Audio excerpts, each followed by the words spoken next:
Реконструкцијата на десниот магистрален канал, за која се одобрени 20 милиони денари, се одвива според предвидената динамика.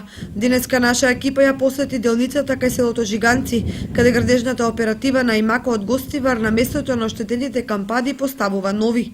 Сега се наоѓаме во местноста Жиганци. Овде ќе биде санирана каналната мрежа во должина од 1200 метри, односно поточно ќе се санират некаде околу 400 кампади, додека пак на делницата Свети Николе Каратманово ќе се санира каналот во должина околу 4,5 км.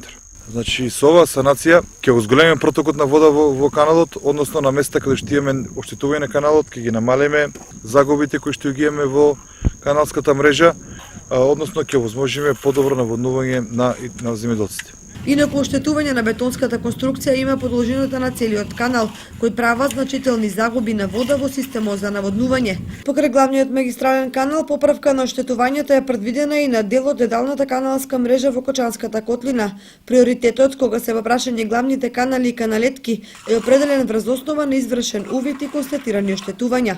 Инаку наскоро ќе започне реконструкцијата и на десниот магистрален канал од Свети Николе до селото Каратманово, која чини 12 милиони денари за 4 километри.